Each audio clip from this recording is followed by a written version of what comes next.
y bienvenidas otra vez a Lugar Reservado, un podcast en el que hablamos de discapacidad. Mi nombre es Andrea Burga y les voy a estar acompañando durante este episodio. Este programa es hecho en colaboración con la ONG Sociedad y Discapacidad, SODIS, y con la producción del Comité de Lectura.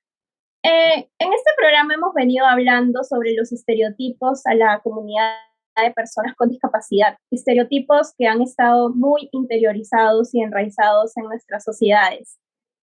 Y uno de esos estereotipos es pensar que las personas con discapacidad no tenemos sexualidad, porque nos ven de diferentes maneras, en realidad, como niños, niñas eternos, como angelitos o como incapaces.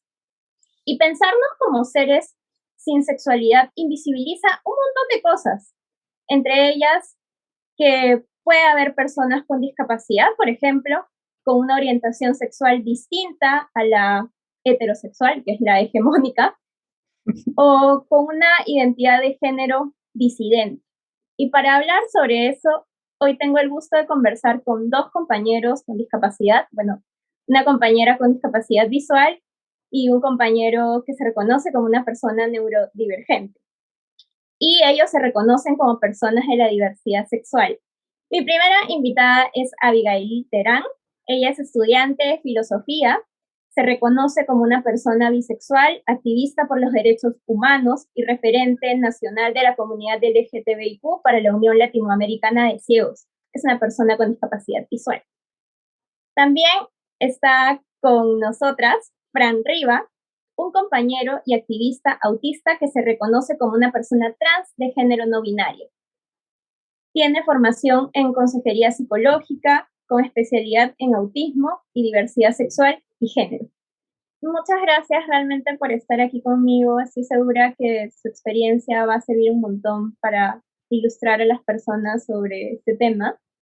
Y de hecho, uno de los temas que puede generar como confusión o que mucha gente no entiende bien es qué son los términos orientación sexual e identidad de género.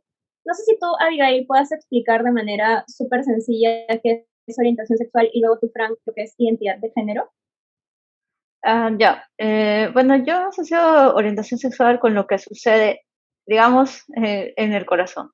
Lo que sucede en el corazón y en los sentimientos, que dicho sea de paso también son procesos biológicos que pueden tener que ver con muchos otros espacios de nuestro cuerpo, pero en el sentido figurativo del corazón, en lo que sucede con nuestros sentimientos es que cuando hay una orientación sexual, sea la que sea, ya sea heterosexual, bisexual, pansexual o de algún otro tipo, nosotros nos sentimos atraídos por un tipo de personas determinadas y eso nos permite relacionarnos de una manera y expresar sentimientos de ese modo que puede ser igual o distinto al de la mayoría de personas. Claro. Fran. Sí, bueno, identidad de género, de una manera un poco sencilla, es cómo nos autopercibimos, ¿no? Y esta forma de identificarnos va a estar independiente del sexo biológico que se nos asigna al nacer. Entonces, podemos hablar, por ejemplo, de las personas cisgénero, que son personas que se sienten conformes y se identifican con el género que se les fue asignado, ¿no? En este caso, por ejemplo, si tienes vulva y te identificas como una mujer, eres una persona cisgénero. Y también están otras identidades como las identidades trans, identidades de género no binario, género fluido, agénero, etcétera, etcétera, ¿no? En resumen es cómo nos autopercibimos, cómo nos identificamos, y esto no va a ir ligado siempre del sexo biológico, ¿no? Claro, perfecto, exactamente. Y ya adentrándonos en la conversación de discapacidad y diversidad sexual, ¿cómo sienten ustedes que han impactado los estereotipos hacia las personas con discapacidad? Por ejemplo, la infantilización en sus vivencias como personas de la comunidad LGTBIQ. Porque claro, ustedes se reconocen como personas de la comunidad LGTBIQ. Entonces, ¿cómo sienten esa afectación o ese impacto? Sí ha tenido un impacto, efectivamente, ¿no? Quizá no. Yo no diría que ha tenido un impacto en mi forma de experimentarme como persona, pero ha tenido un impacto en el modo en que otras personas me han percibido y nivel de aceptación o rechazo que he podido tener tanto en la comunidad de personas con discapacidad o en la comunidad LGTBIQ o en ambas. Yo creo que es importante reconocer desde el primer punto que ya vivimos en una sociedad súper binaria, ¿no? Y heteronormada, donde pues la heterosexualidad y ser cisgénero es lo que está correcto entre comillas. Entonces, definitivamente todas las personas que salimos de esta norma, en cualquiera de estos ámbitos de la disidencia en general, definitivamente hay como un punto de quiebre, ¿no? En el cual nos vemos como expuestos a ya no ser considerados ciudadanos de primera categoría. Y esto creo que es mucho más complicado de sobrellevar cuando perteneces a dos comunidades como nosotros, ¿no? Somos personas LGTBI, personas con discapacidad. Y esto porque lamentablemente pues hay una visión bien sesgada y infantil de lo que es ser una persona con discapacidad, ¿no? De repensarnos cuáles son los cuerpos deseados, cuáles son las identidades deseadas, ¿no? Y quiénes no estamos dentro de este grupo de personas que podemos ser deseadas para otras. Entonces, si somos personas con discapacidad y aún así nos enunciamos como personas dentro del colectivo LGTBIQ, yo creo que para mí lo más difícil ha sido la invalidación de mi identidad como persona con discapacidad, ¿no? Porque hay esta idea de, si eres una persona con discapacidad, no hay forma que vivas tu sexualidad libremente, ¿no? Y mucho menos si vives una sexualidad que no es la que la sociedad te plantea como la normal, entre comillas, ¿no? Sabiendo que no existe una normalidad, claro. Claro, exacto. Y justo, ahí tú decías que, o sea, como que de cierta manera, claro, no afectaba como tu percepción individual, pero sí cómo la gente te ve o cómo los demás te perciben y eso incluso dentro del colectivo de personas con discapacidad y el colectivo LGTBI. Es interesante, pero, o sea, ¿cómo, no sé, tienes experiencias o ejemplos que puedan como, no sé, ilustrar eso? ¿Cómo ha sido esto de sentirte como parte de dos colectivos, por decirlo de alguna forma?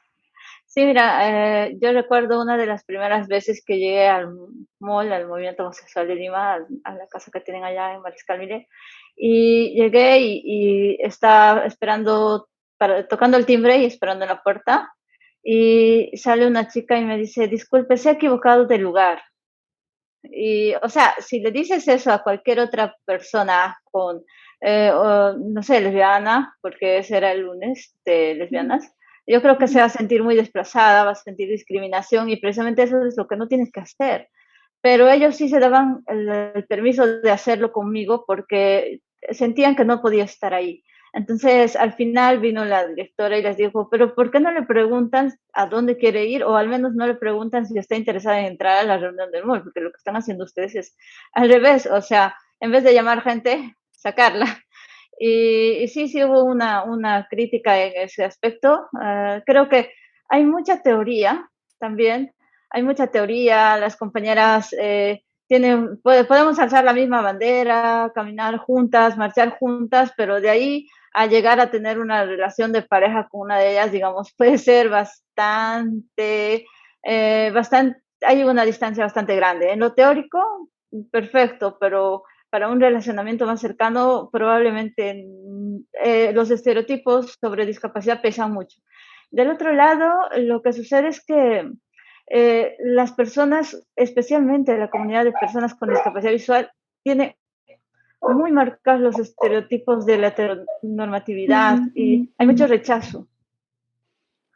Y ese rechazo se siente en, ya, entonces no vamos a hablarte, hay una capacidad muy fuerte de marginación dentro del grupo.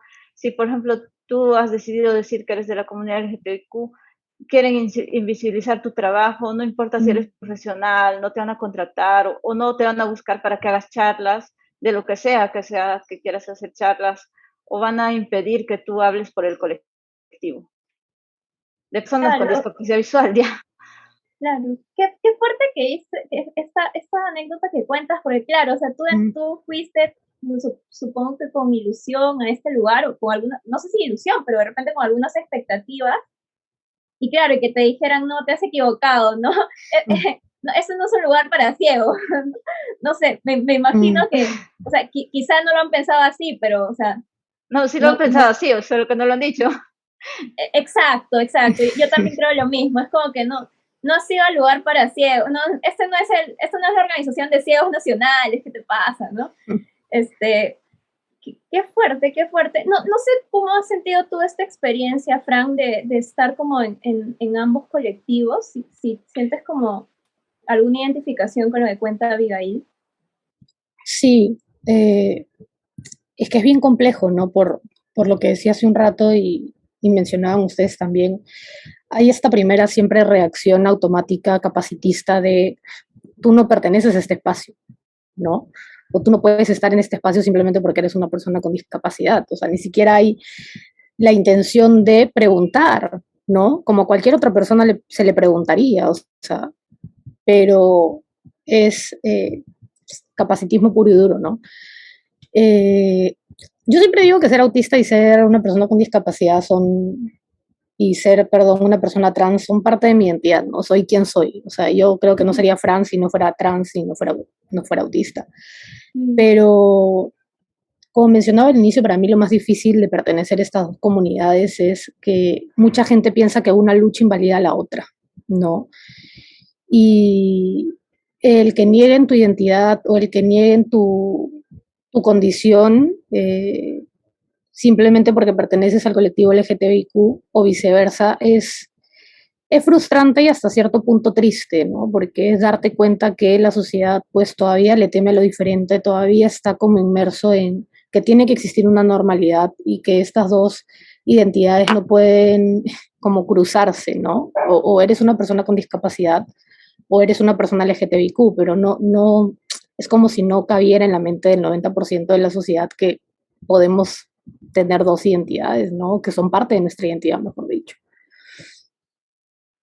Claro, y esto de la invalidación es interesante porque, claro, ahora último en redes sociales pasa mucho este fenómeno, y digo redes sociales porque, bueno, hemos tenido la pandemia y muchas de nuestras interacciones las hemos trasladado a la virtualidad.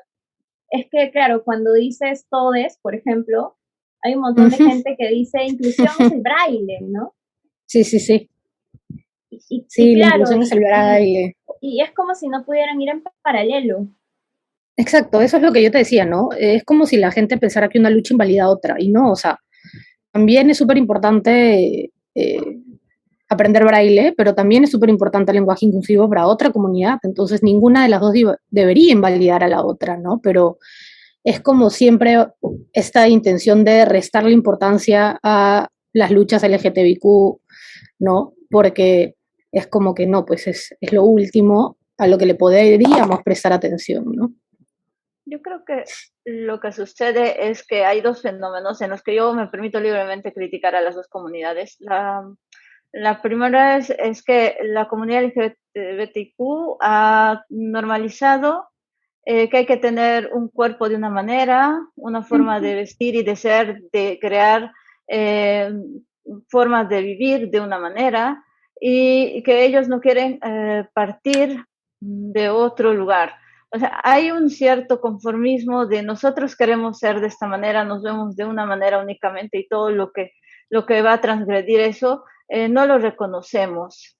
Entonces, igual se chocan con este tipo de realidades de manera interseccional y no saben cómo presionar para que desaparezcan. Entonces, eso invalida sus luchas, pero del otro lado, lo que invalida sus luchas es la precariedad de pensamiento dado por una limitada intención de educarse, por un conformismo muy fuerte en la comunidad de personas con discapacidad visual, en el que nosotros quisiéramos, ellos dicen, conseguir primeramente una pensión y tener una vida cómoda, y no nos interesa el estudio a muchos de ellos, o no nos interesa más allá de lo que podría ser el día a día, y entonces eso invalida sus luchas.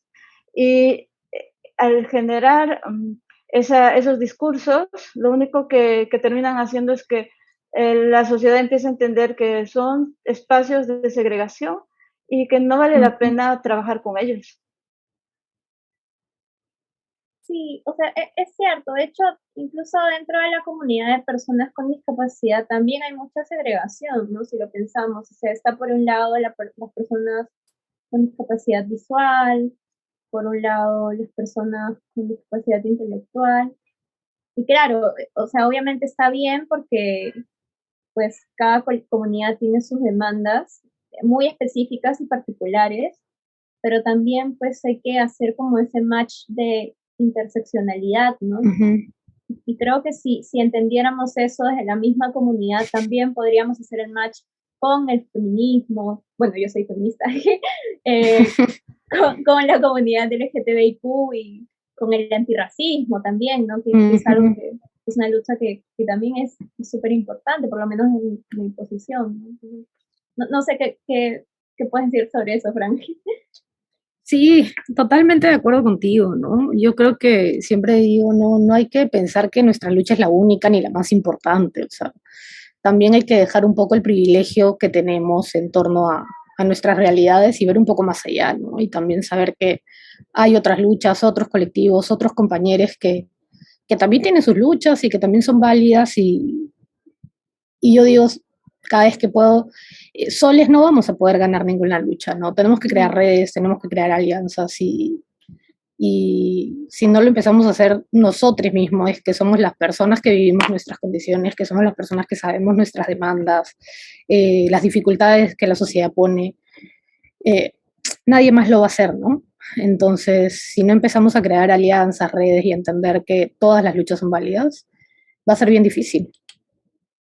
Yo creo que Sí, esto también tiene que ver con una pobreza teórica que hay en las personas en el país, porque lo que sucede es que no se les puede vivir de experiencias y no se les puede vivir de experiencias de vida, que son buenas y son válidas y nos ayudan, pero si no sabemos cómo expresar lo que sentimos, entonces, ¿para qué sirve el lenguaje? ¿Para qué sirve la palabra oral, escrita, si no lo sabemos plasmar en algo? Esta pobreza teórica está generando que los grupos minoritarios no tengan la capacidad de sostener un discurso completo y entonces lleva, por un lado, a las personas de la comunidad LGTBIQ a ser únicamente consumidores de espacios, de formar el cuerpo y la visión física de su mundo y a personas pues, con discapacidad de buscar la subsistencia diaria y nada más. Entonces, creo que esa pobreza teórica es lo primero a lo que tenemos que enfrentarnos como minorías para poder lograr algo sostenido en el tiempo. Y sí, creo que el trabajo en redes es importante, pero la cuestión no es que seamos espacios de segregación, sino de concentración. Concentramos nuestros espacios específicos para sacar algo al mundo, para Ujú. sacar algo que sea bueno y válido, que tenga sentido. Sí, claro. sí, sí, efectivamente. Igual entiendo que también el acceso a la educación por algunas Ujú. comunidades es un poco más difícil, ¿no? O sea, no, Sí, por las barreras que hay por ejemplo, en la educación, bueno, gran parte de la población con discapacidad está fuera del sistema educativo, por ejemplo, ¿no? Entonces, totalmente. creo que, Por creo que es eso, una barrera sí. que también tenemos que enfrentar. Y yo siempre digo que, por ejemplo, cuando hablamos de discapacidad, hay una discriminación muy sutil, ¿no? El capacitismo. Claro, obviamente también Mm, hay discriminación directa, ¿no? sí.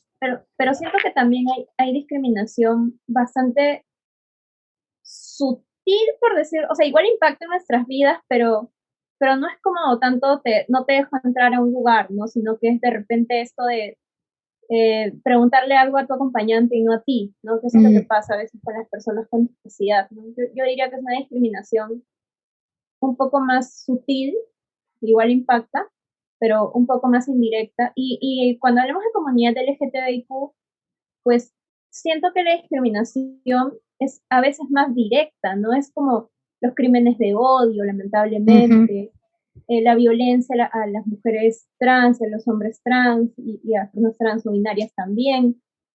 Eh, entonces, ¿cómo sienten que colisionan como estas dos cosas? La verdad es que yo no percibo lo mismo. Yo siento que la capacidad de discriminación directa que tiene la persona con discapacidad también puede ser alta. De hecho, ha habido veces que no me permitió entrar a discotecas porque tenía discapacidad, ya sean discotecas de la comunidad LGTBIQ o simplemente cualquier sitio, a restaurantes. Ayer estuve en un restaurante, entré y estaba buscando una mesa y una señora se acerca y me quería dar dinero. Y yo estoy indignada porque, o sea, no puedo ser comensal. Y también pasa que en realidad hay un marco teórico fuerte de personas que plantean una cosa llamada el infanticidio coherente, que es evitar el nacimiento o la vida de personas con discapacidad, y ahí tienes todos los crímenes de odio, solo que nosotros no lo hemos normalizado como crímenes de odio, no hemos teorizado al respecto, lo estamos dejando pasar. Hay muchos filósofos que hablan del tema, pero parece que no ha llegado a nosotros. Claro, claro. Sí, sí, totalmente, Abigail. De hecho, no, para nada tienes que estar de acuerdo conmigo. O sea, me encanta esto, más bien, que me cuestiones porque, o sea, eso de hecho es un ejercicio bien interesante que todos aquí nos estemos cuestionando. No, no sé, ¿tú qué opinas, Fran? Sí, cuestionarse creo que siempre es el primer paso, ¿no? Porque si no nos cuestionamos nos vamos a quedar en pensamientos que muchas veces pueden ser bastante retrógrados, ¿no? Pero sí, o sea, lo que mencionabas hace un rato y hacías la pregunta me hacía pensar bastante, ¿no? Y claro, como dice Abigail, las personas con discapacidad o sea, sufrimos discriminación bien directa, pero también, como dices, Andrea, hay esta microcapacitismos que pueden pasar por la sutileza de igual discriminación, perdón, pero suele como maquillarse de una manera más como de, ay, pobrecitos, ¿no?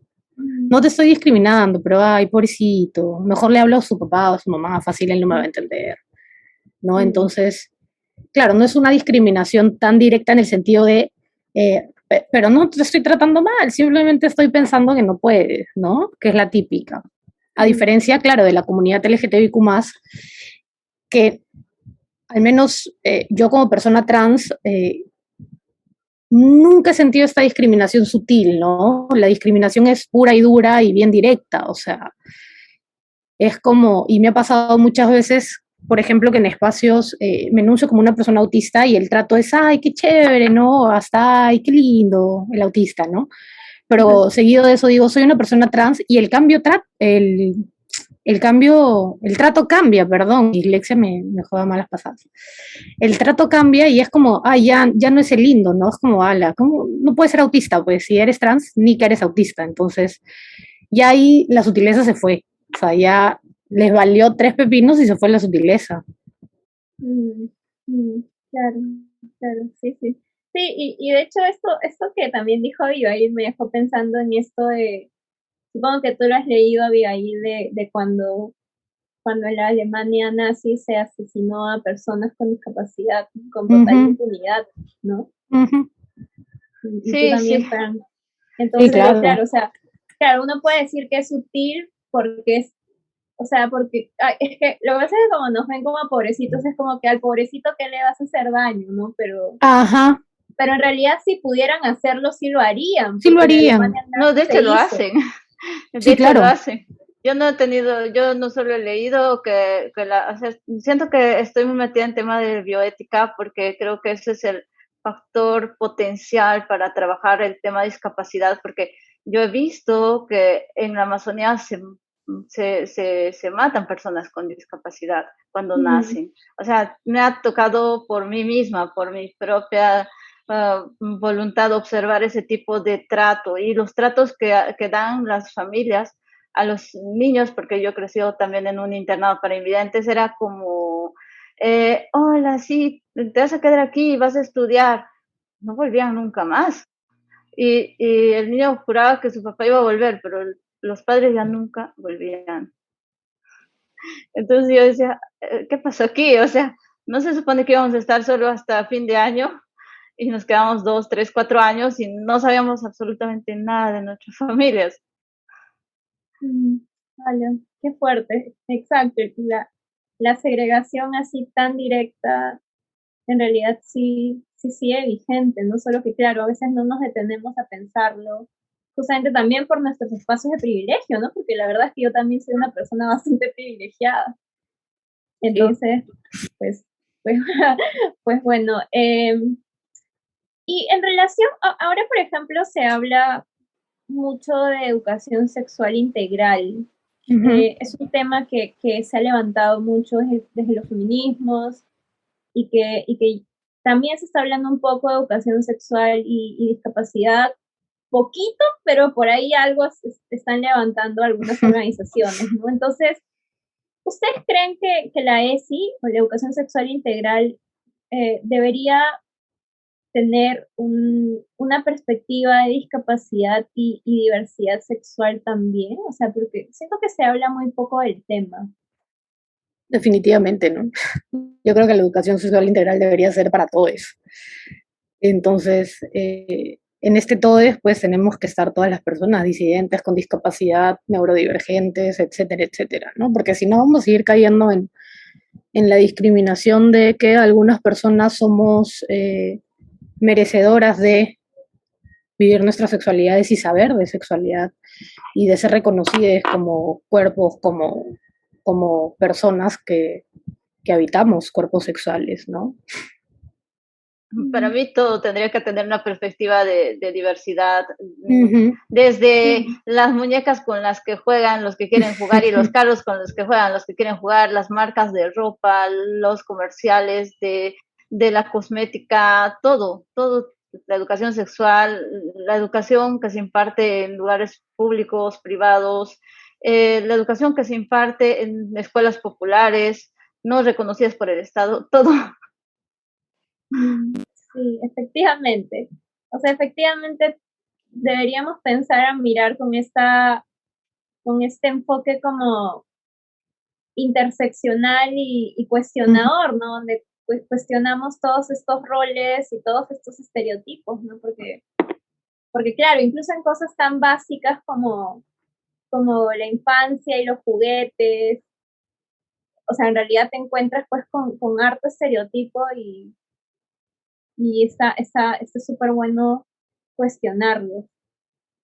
¿Qué recomendarían ustedes a personas con discapacidad de la comunidad LGTBIQ que no han recibido información sobre el tema? Que de repente les están escuchando a ustedes por primera vez y pues más allá de eso no conocen nada, ¿no? O mucho en todo caso. Yo les recomendaría que escriban a ULAC, a la Unión Latinoamericana de Ciudades, que ahorita a la Secretaría de Género de ULAC, que ahorita tenemos un trabajo muy fuerte y muy conjunto, que somos personas que tenemos un cierto grado de especialización y que también tenemos la capacidad de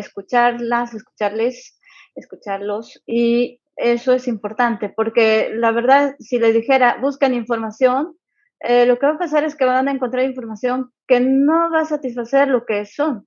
Y si les dijera, intenten confiar en personas cercanas, no sé cómo van a recibir las otras personas.